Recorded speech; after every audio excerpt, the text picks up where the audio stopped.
Welcome back, guys, to episode 4 of season 2 of Brown Boys Theory. Super excited. We are in our 4th episode of season 2, so we're almost halfway there until season 2 is going to get over. And then, or no, season 3, we're probably going to have like way more guests then. So, yeah, what's your thoughts for season 2, episode 4?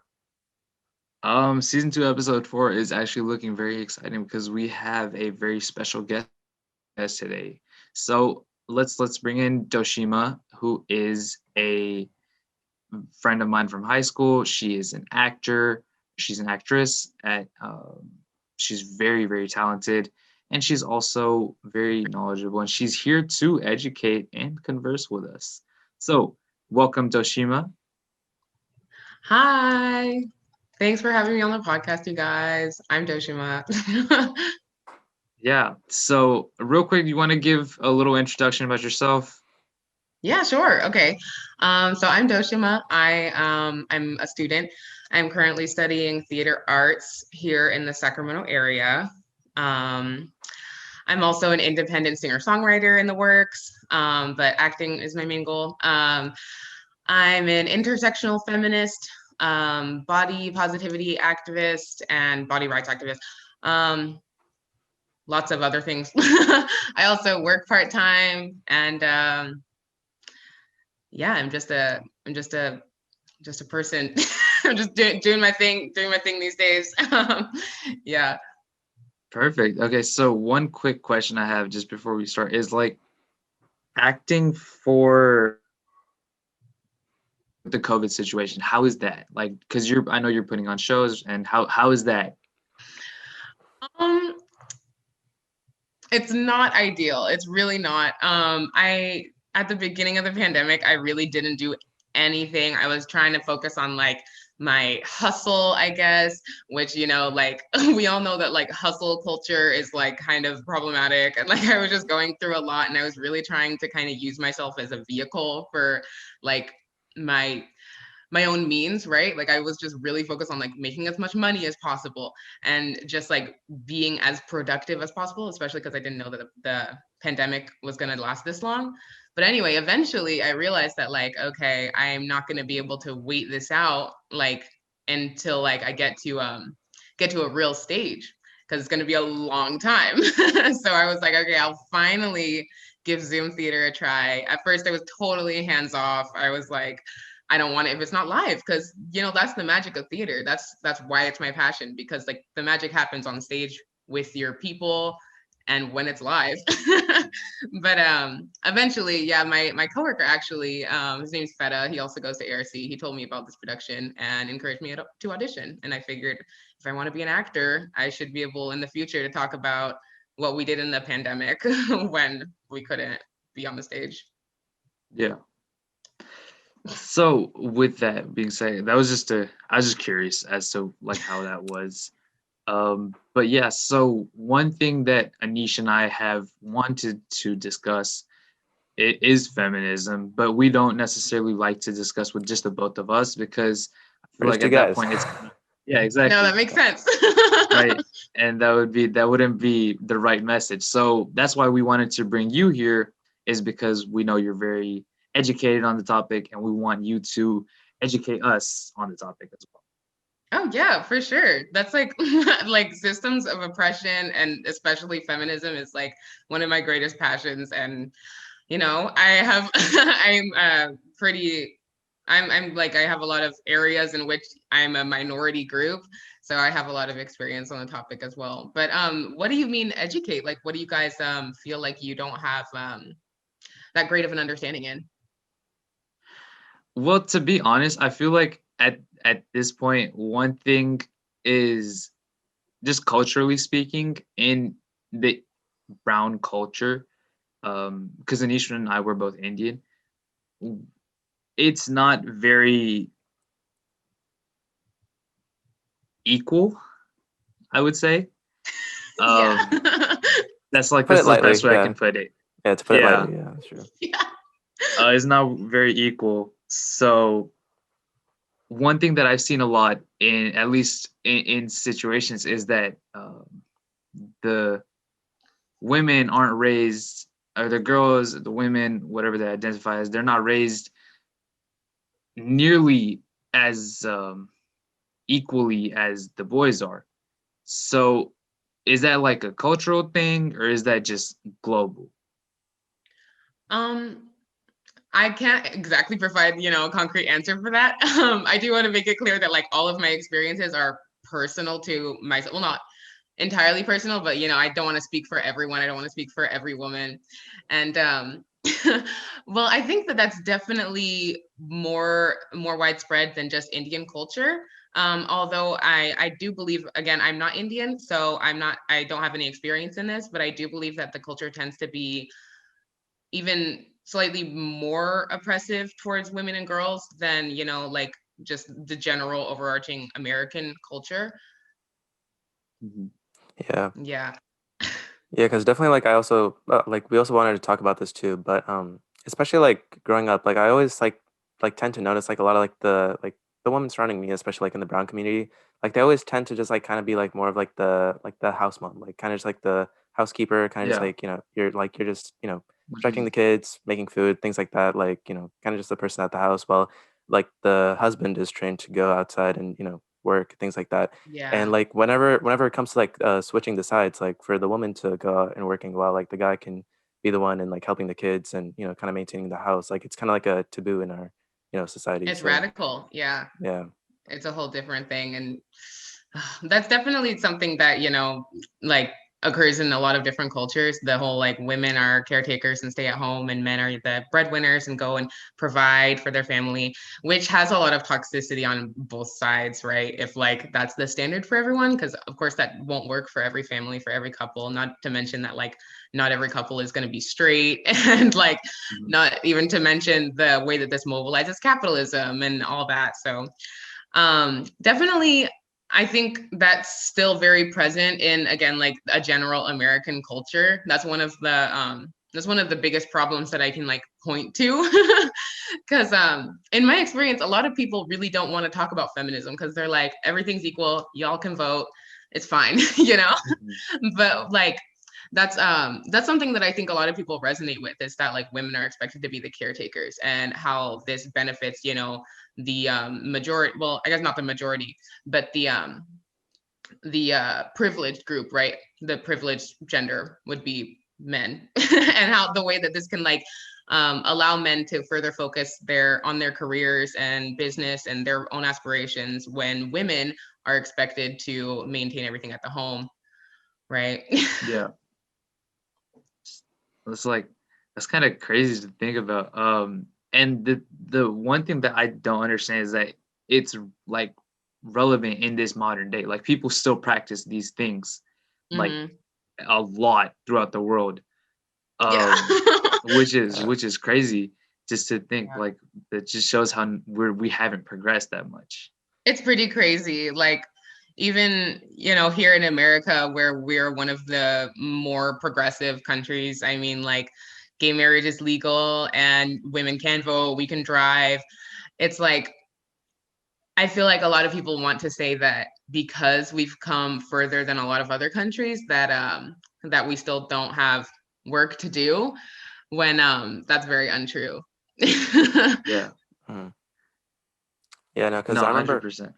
Yeah, no, I remember Go like ahead, when my Manish. mom, yeah, I remember like when my mom first came here, like she was like so shocked like that there's like so many like women like, in government and like so many like different jobs like that women have gotten into here in America. Because like, like in India, like I think like most like women's like education just goes to high school and like that's about it. Like there's no college, Mm, like there's no like nothing for that.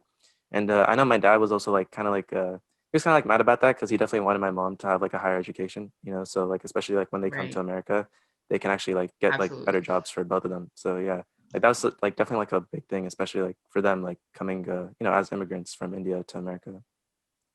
Yeah. That's one of the other things I guess I stress, where like even though America still has work to be done, I think it's really important that we're all in our feminism are global feminists.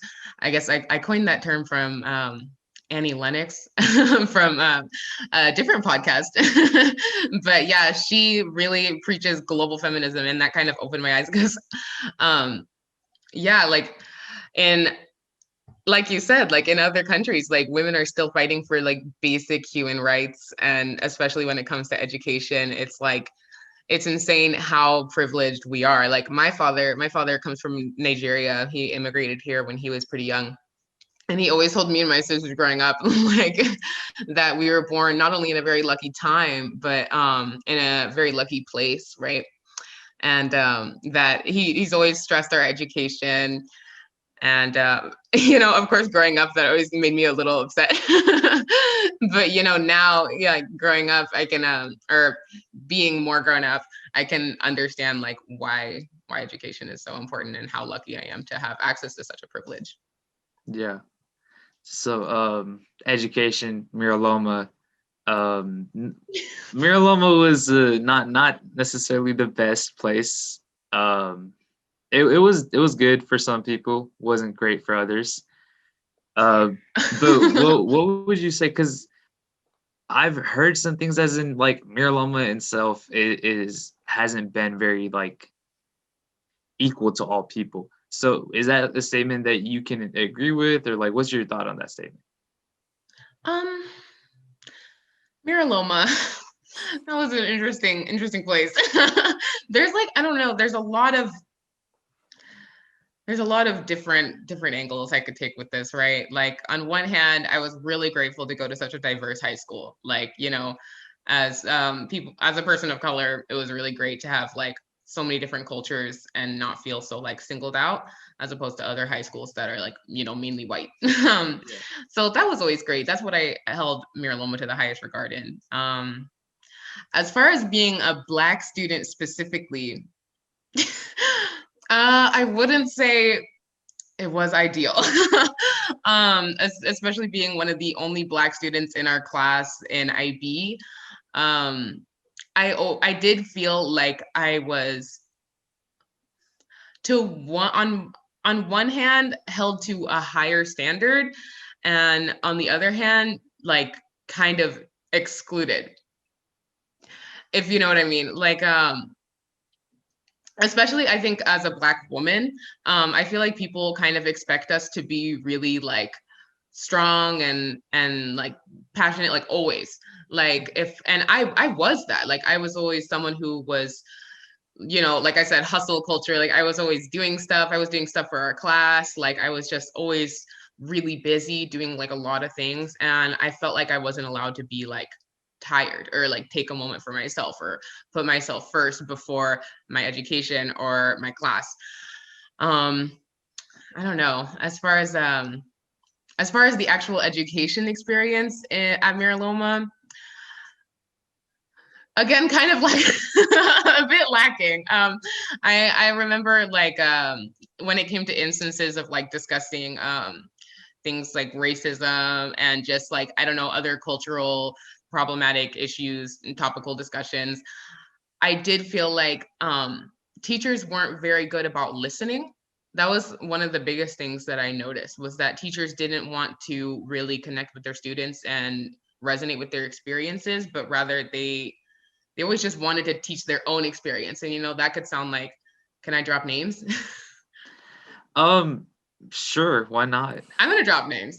That could sound like, Mr. DeReicher, a white, straight, cis man, lecturing about like how racism works and singling out Black students, saying like, do you get followed around at convenience stores?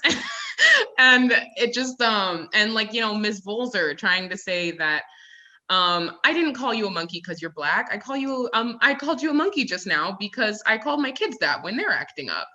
And just not just not really trying to educate themselves further on the topic, because they feel like, they have degrees in college. They're more educated than us. So of course they know.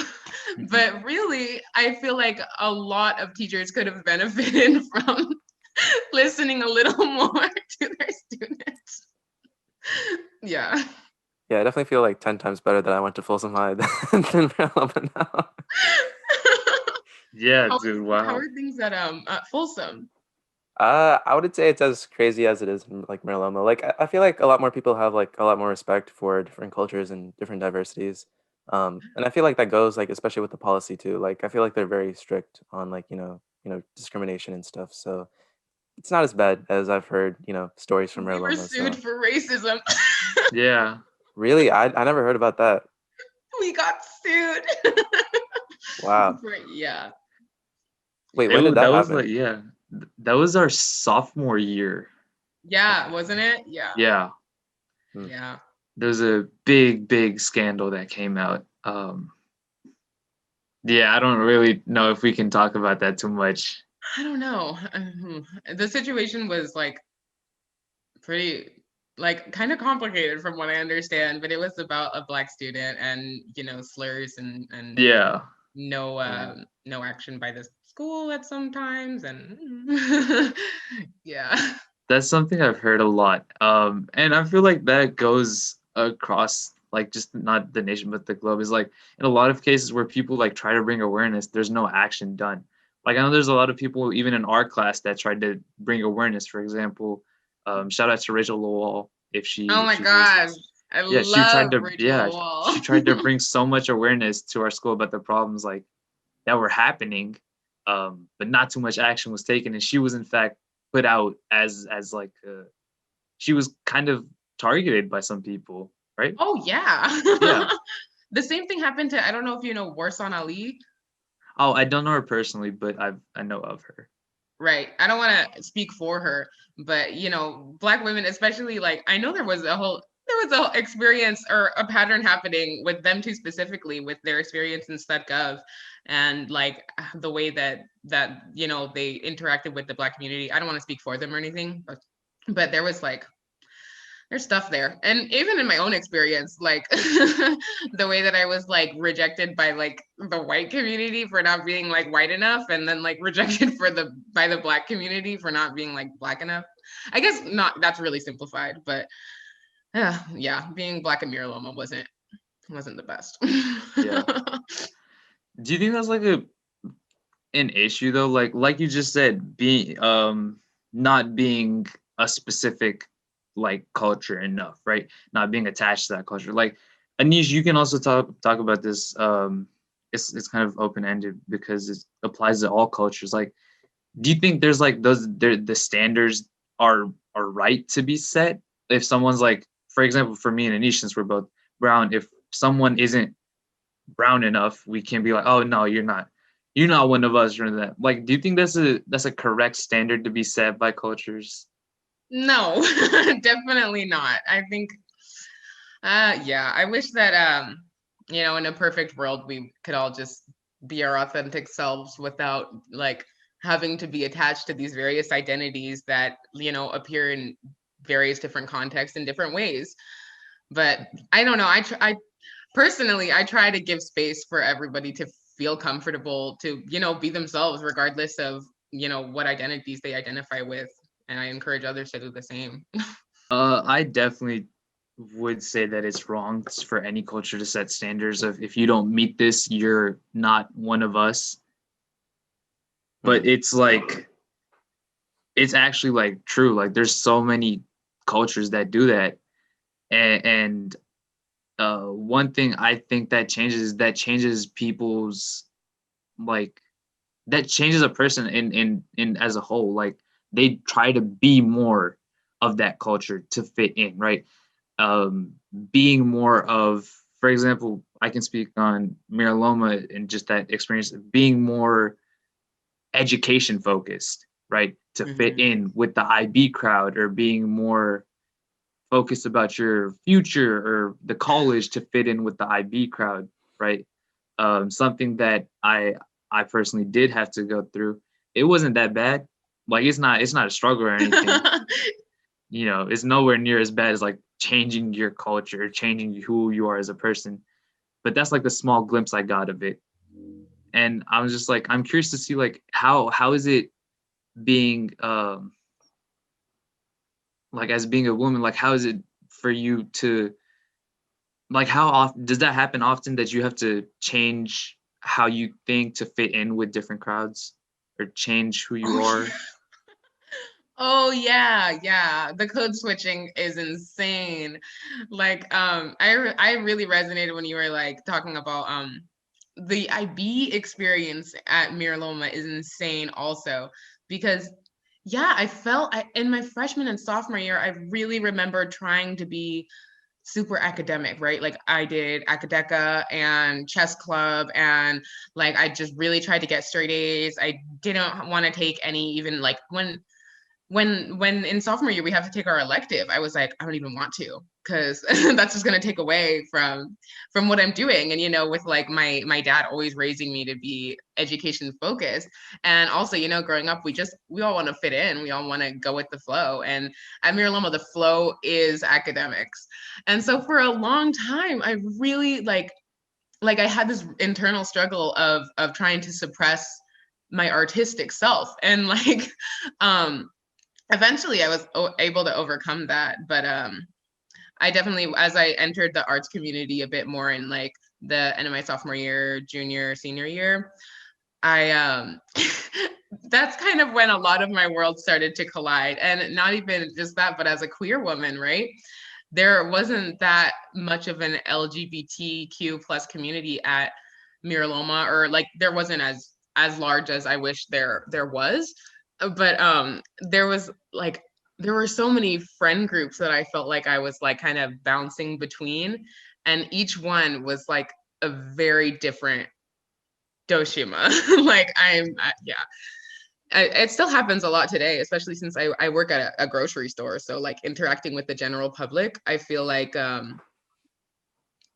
feel like I feel like with any given person, I can just like I feel like I kind of do have to change myself, not only to like I don't know, prevent from having like an awkward interaction, but also like for my own safety, like because I also live in the Roseville area, and there's a lot more right-wing people over here, where like sometimes people will go through my check stand with like a Trump mask. Or literally last night at my shift, someone made an extremely homophobic comment to me, sometimes like really misogynistic comments I hear. And it's like I feel like I have to just either say haha or like pretend I didn't hear it, or I don't know. I feel like I can just Mira Loma gave me some good training on, the code switching that happens. Yeah.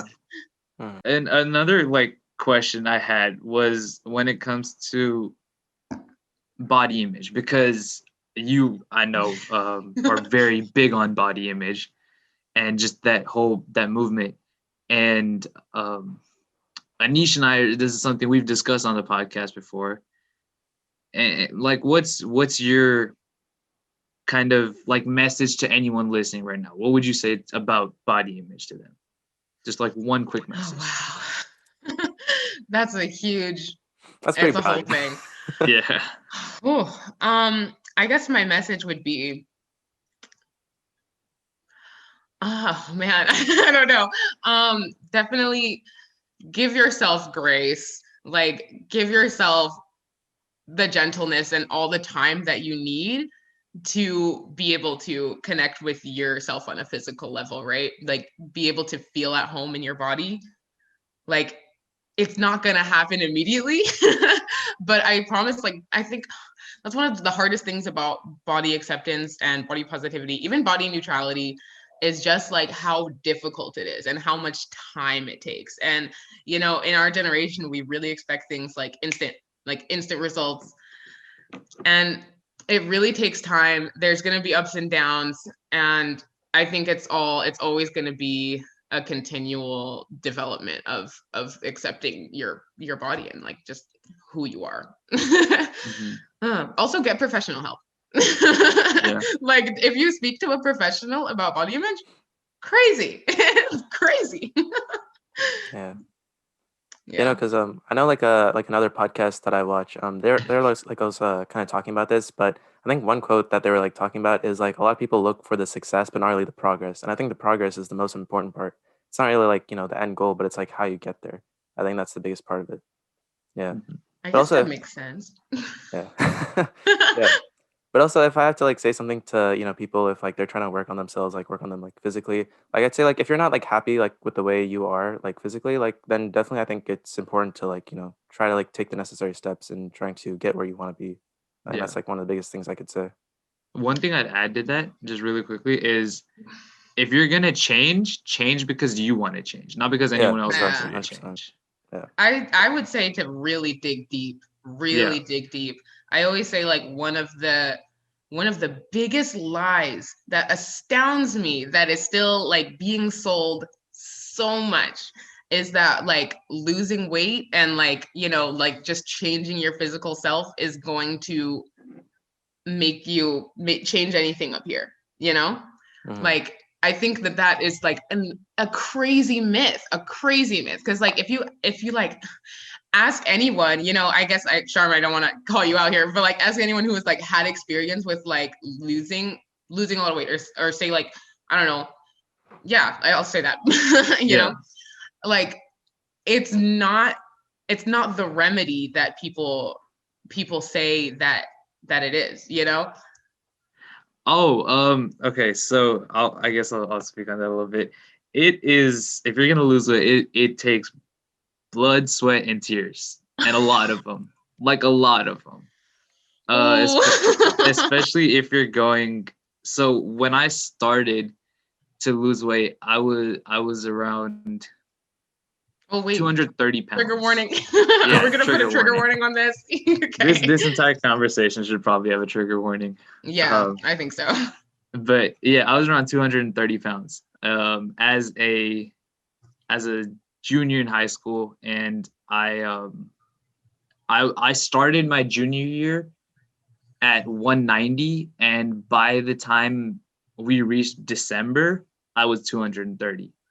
So in that like few month gap, I put on just a lot of weight, and I can tell you personally, my mental and physical place was just not correct. I wasn't in the right place mentally, physically, and that's why I decided to change. Not because like I wanted to look good or whatnot, right? It's just one thing I think people need to realize is when you're not who you want to be as a person, when you're not being that person, that takes a huge toll on your mental effect. Mm-hmm. And that can lead to negative things happening to you as a person. That's what happened to me. That's what eventually caused me to want to change, which is why I tell everyone that starts to work out, if you're gonna do it for yourself, not for anyone else. Mm-hmm. Because you're not changing. Like, one thing I don't realize or I don't understand is why people are like living their life for someone else. So you don't have to do that. No one wants you to do that. You should, if because it's your life. You're not living it for someone else. You're living your own life. You're not living someone else's life. Live your life how you want to live your life. If you want to change, you got to make change. If you don't want to change, don't make change. Then that's perfectly fine. Yeah, I think that's yeah. I thanks for sharing about your experience. I think that yeah, the idea that like definitely only change for yourself is a huge one. It's pretty important. Yeah. The thing that I would say though is that like I don't know, like there's just so many things that go into like the weight loss and fitness scene that I really don't like agree with, right?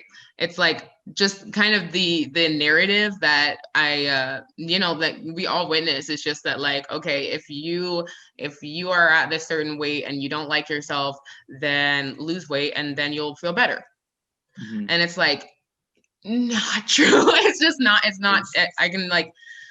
I can say from yeah. my own experience, like it's definitely just not true. And like um with like this like the mainstream and like just the I guess something I say is the default of what we see in media and just like pop culture, all that Yeah. stuff, things that we see.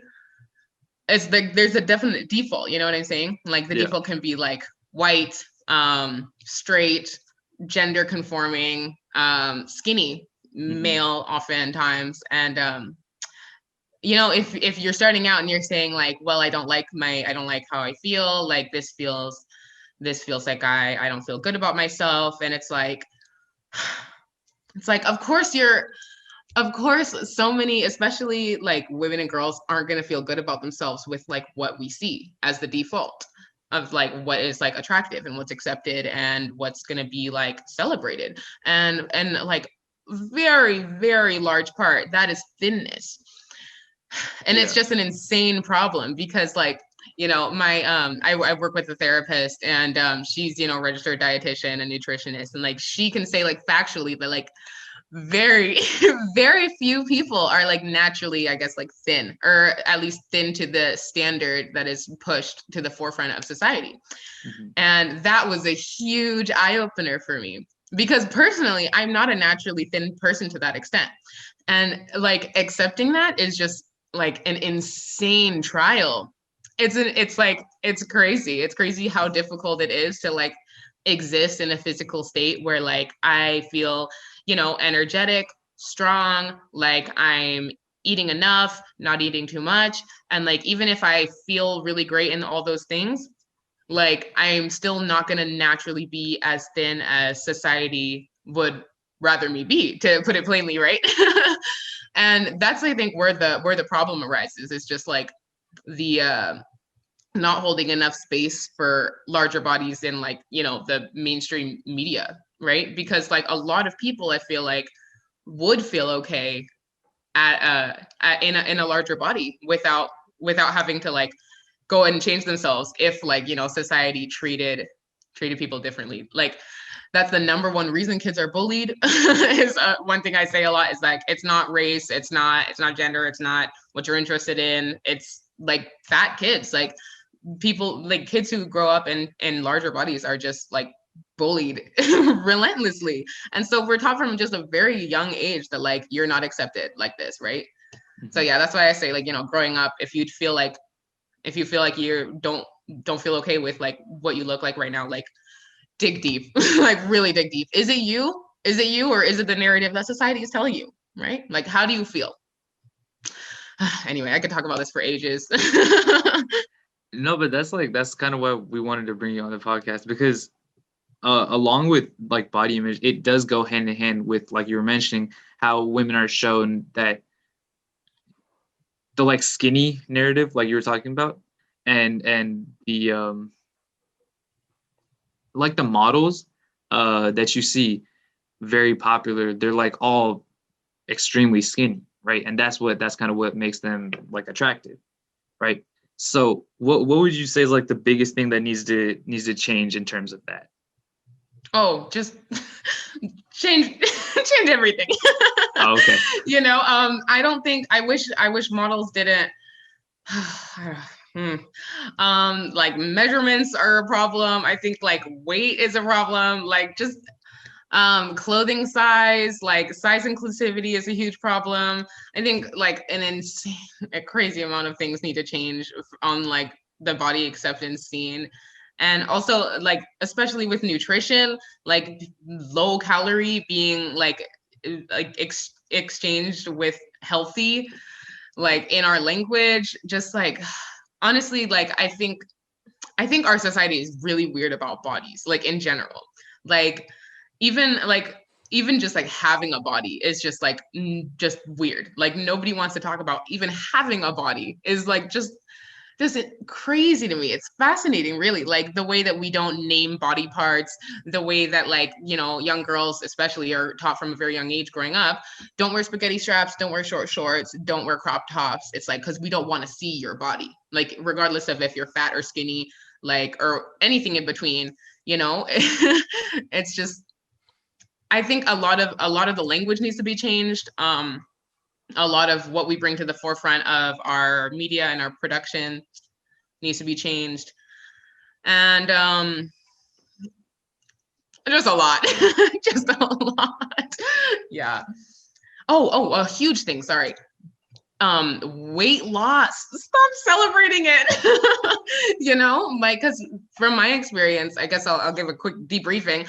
Well, I suffered from anorexia and bulimia for like the past year or so. I'm about 7 months into recovery, and like when people, that was that was one of the most difficult parts, was people commenting on my weight loss and saying how great I look and asking for my routine, and just really, really praising my unhealthy and miserable existence was wild. It was so wild, and it really fueled my eating disorders, and it made it that much harder to recover. And in recovery, when you gain weight, it's like that much harder.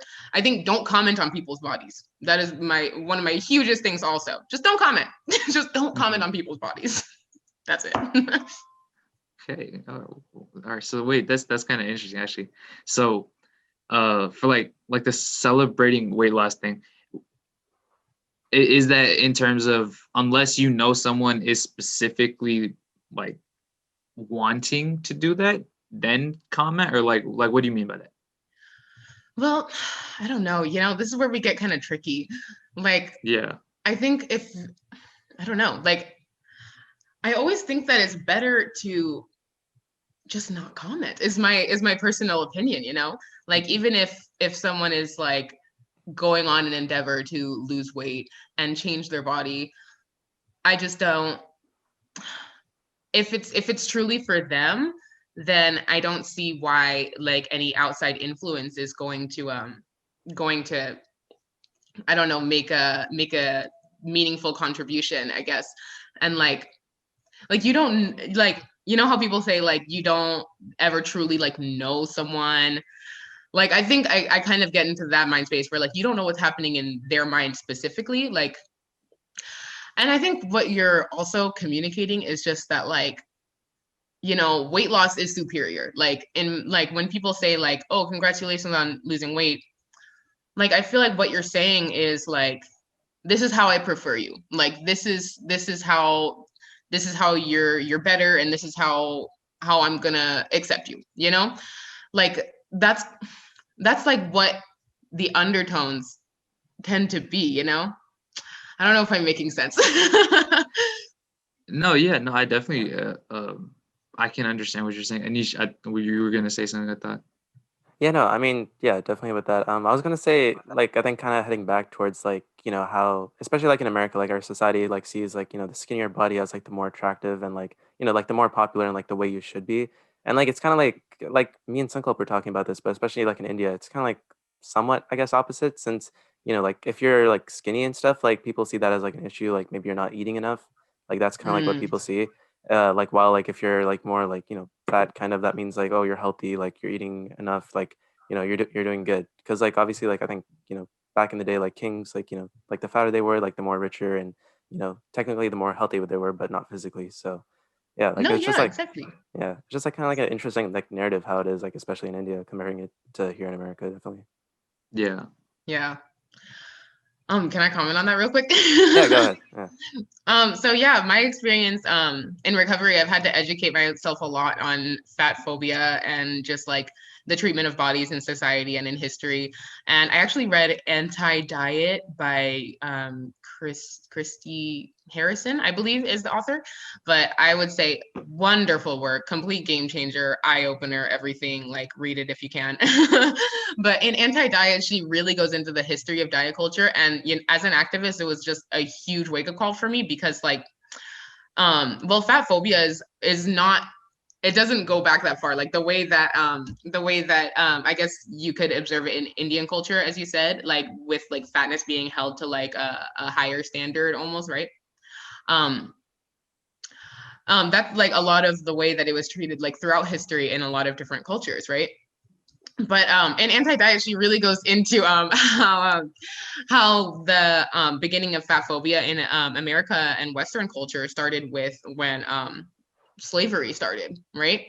When brown bodies and people were brought to these Western and white lands and in their cultures, and a lot of the observances in brown and Black cultures were larger bodies, right? And so fat phobia kind of added to the condemnation of these cultures and these physical appearances and bodies. And so that's like, a lasting effect to today. But that's one reason why I think like health and like the standard of where bodies are being being being expected to be at is a lot rooted in just like westernization and things being closer to whiteness, therefore being superior, which, you know, isn't even true because, you know, a lot of white people live in larger bodies as well. So anyway, that's just a little fun fact. That's definitely really interesting to just talk about. And another like kind of question I had was, and I'm sorry, this episode is just kind of me asking questions about what I'm curious about. But for like for the feminist movement, what's the best way for men to be allies? Oh, be verbal, be vocal. Like that's, I think, one of the best ways that like any individual person who identifies on the male side of the gender spectrum can really help women and girls in their life, right? Like just again, not commenting on women's bodies. That's a really great one. Protecting women from like other comments, you know? Just like really voicing your opinion and you know, like just not letting little instances of misogyny slide in your own friend groups of other, you know, male people. Yeah. Not interrupting. That's a sorry, I didn't say that because you were about to say something. Oh no, but, I was agreeing. Oh, okay. That's just another thing. Like I think there's like a book or some Girl Interrupted. But that's a really true thing. Like the way that like women are silenced, like even just in day-to-day conversations is crazy. But not only be verbal, but also listen, you know, listen to our experiences, believe us. Yeah. But I just don't, I think a lot of people think that there's just like a crazy high standard of activism where you have to be like, you know, donating all the time and attending things all the time. But really, you can, anyone can be an activist by doing anything. Like, like my activism a lot right now is resting because as a Black woman, rest is radical. There's just, yeah, lots of ways that any individual can just make contributions to the feminist movement. And I think it just starts with conversations. Yeah. Yeah. Kind of a follow-up question, but like, what's the, when you talk about like, about being vocal and being verbal, how do we do that in a sense where we're not mansplaining? Because I don't want to mansplain either. Oh, I don't know. It really just comes down to each situation. Like, I don't think you have to like educate others if you don't feel comfortable, if you feel like you're gonna risk mansplaining. I think it's more about just like promoting helpful behaviors and helpful ideals, right? Like if you're walking around with with a woman, right? And somebody else walks by and says, "Can I call you?" you know, or something like that. You can literally say to the other person, "No, you can't," you know, like you can do that. That's like one way that I really appreciate if like, you know, more men would like just do things like that, because like when I explain things like why catcalling is a problem, well, it's kind of sad that I have to explain that to people, but I've been in that situation because, you know, again, in my own activism, I try when I can, when I have the mental space for it, to educate others. And well, like one of the hugest parts about catcalling is that like as a woman, like, you know, even if it's kind of a nice comment, like if you think you're complimenting someone, it's like we're always going to have in our brains the knowledge that we're not safe, you know, like that if I try to stand up for myself in this instance, if I try to protect myself, if I'm even angry and I want to say, hey, F off, you know, I could be killed, I could be assaulted, anything could happen to me, right? So I think like one of the best ways that men can use their privilege is to just, you know, stand up for us, just say stuff. You know, because I mean, like the risk is like significantly less of, you know, I guess the your safety when it comes to things like that. But again, I mean, like if a situation is clearly unsafe for you, then don't put yourself at risk. Yeah.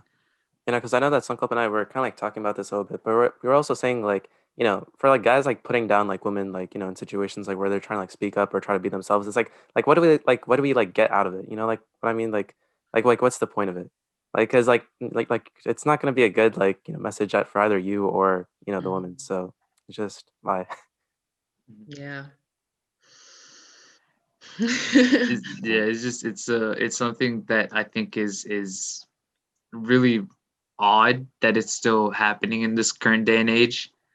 Um, Especially with the fact how there's a lot of women in power. Like we see, you know, our recent vice president, Madam Vice President, you know, or Dr. Harris, right? Or just in general, like growing up, you can see a lot of women in powerful positions, especially in our generation. Mhm. And the fact that there's people in our generation that are still willing to put down women, it is confusing to say the least. It is, yeah, Yeah. it is. I think, yeah, that's like just even saying things like that, like saying that's like another way that, you know, as men you can be helpful to the feminist movement, like just saying opinions that promote a feminist message, right? Even saying I'm a feminist is a wonderful act of activism for any man to say, right? Because I think when it comes to systems of oppression, perspectives is a really, really important thing to consider. Like I feel like if, like, say we're in a room of men and we're trying to speak on feminism, right? I feel like to some extent, like my opinion is helpful and makes a substantial contribution to like the educational experience. But on the other hand, it's like I notice, and I think it's I think personally I think it's pretty true. You know, I can't speak to any like studies or evidence at this current moment, but I think it's pretty true that a lot of times like men and other people with like privileges, um, they don't want to they don't take certain perspectives to the same degree of like seriousness as hearing it from, you know, another man, to put it plainly. So like I think when men say things, it's in a lot of cases easier for other men to receive it and understand. So call yourself a feminist. Yeah. So we're yeah. Okay. Um kind of on that note, or wait, real quick, just to clarify, by that you mean like men calling themselves feminists, right? Like men Yeah. claim. Okay, all right, okay. Mm. Just to make Because I sure. hardly ever hear that. Like even that alone. Like men don't want to say that they're a feminist. I wonder like why. Like Honestly, do you, okay. yeah, okay, Is I'm it sorry, go ahead. is it probably just like pride? I don't know. Like I think that's like the first thing that comes to my mind because I feel like a lot of guys are just like too prideful to say a lot of stuff. I think that's definitely probably true in a lot of cases. Yeah. I think a lot of it is lack of understanding, like lack of understanding of what feminism is, what it entails. And I always say, if you believe in gender equality, if you believe in equal human rights, you're a feminist. Like that's it, you know? Kind of going to the point of, and you saying pride, like I feel as if I'm a very proud human being of who I am at this point. But I have no problem claiming that I'm like a feminist. Yeah. Yeah. Same. Like it's There we not that go. hard. Yes. Yeah, I stand. I'll stand for anyone that's being oppressed. But like, it's not that hard to just say that I want equality for both women and men, and for whatever you identify as. I don't think it's that hard for people to just say. Just I don't know why it happens today. I don't know. There's just a lot of stigma around it. And, you know, there's a lot of reasons why people wouldn't want women to not be oppressed, right? I mean, like there's, it's, I always go back to capitalism because it's the root of all evil. But like, yeah, women suffering and being oppressed allows men to be on top, allows men to succeed and live their lives kind of on I don't want to say on the backs of women, but like with like men just benefit from women's oppression, right? It's like how white people benefit from people of color being oppressed. It's like I don't know if it would be on a conscious level, but like if you're like a really privileged person, then I think it would be kind of threatening to to have minorities like rise up and fight for their equality, because if you're on top, why would you want to share that space with others? Again, I think like this probably exists on a subconscious level, but it reminds me of when like there's a lot of queer baiting in media and things like that, and like how I don't know, I don't want to make it seem as though I don't believe people's identities and stuff like that, but a lot of people will play gay characters and play people of certain cultures, even if they're not in that culture, and claim to be like, hey, I'm standing up for this group, but like you're they know that they wouldn't want to be a part of that group because it's worse for them. Mm-hmm. You know what I'm saying? Yeah, I get that. Yeah. Yeah, I feel like we also had that conversation with Larissa, who was also on our podcast too, and she was I like was talking watching about that. like yeah, and she was like talking about like how like especially like in mainstream media and like in movies and TV shows, like how like they're like trying to like put like like for less like discrimination, and then like trying to like pretty much like promote like color like into different types of cultures, but like they're pretty much like doing it for technically like the wrong reason. Like they're just like trying to do it so like everyone's like, oh, like you're doing something good, but in reality like they don't really mean it, I feel like, is what I'm trying to get at, you know what I Yeah, mean? Yeah. exactly. There's the capitalism again, because diversity and diversifying is pretty in right now. I think a lot of there's a lot of mishandling in media, and that's something else I talk about, is that representation matters. And like when I say representation, I don't mean appearance, right? So if you're making like a show or a movie and you cast a black person, or a trans person, or a disabled person, or any kind of oppressed person, like you need to consider what role you're casting in them in, and how they're going to be portrayed, because that's going to be a huge part of like the message you're sending with that particular instance of representation. And it matters, it's not just like, oh, there's a black person on here, this is inclusive, this is progressive, this is good. That's not it. It's like how we're portrayed, and a lot of other things. Yeah. Yeah. One final question, and then we'll get into the audio portion. Okay. Is with the whole, like recently with the whole Black Lives Matter movement and the movement about just equality and stuff like that. One thing I saw was a lot of people on social media and on Instagram reposting stories and trying to show like they're spreading awareness, trying to show that they're on Black Square. Yeah, the Black Square. They're with the movement. But then like when I saw those same people in person, they weren't really doing a lot for equality, or they didn't necessarily prioritize that type of stuff. Yeah. They were kind of stuck with their bubble. So do you think social media gives, or like, do you think social media is a good place for people to promote this type of stuff? Because if you promote it, there's a lot of, I think, fake activism that goes on as well. And I don't really agree with fake activism.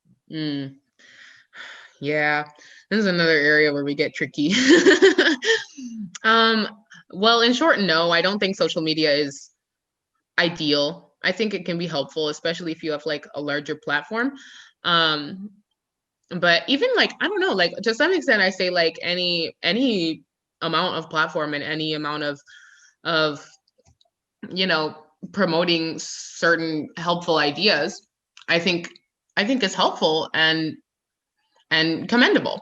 But then, we get into the virtual signaling and the performative activism, and that's where we kind of run into the problems. I don't know. I think it's just important to push education, to be honest. Like, I feel like let's stop sensationalizing, let's stop making like bandwagons for people to hop on, and let's actually like talk about what's happening here. Like, where, like, how does racism appear in your day-to-day? Like, how does misogyny appear in your day-to-day? How does it appear in your language, in your conversations? I think it's really important that people understand and have a really clear understanding of a lot of these issues, so that like they are able to mobilize these ideas in their own words without having to repost things and just like say hashtag Black Lives Matter without having any idea of like what that actually means.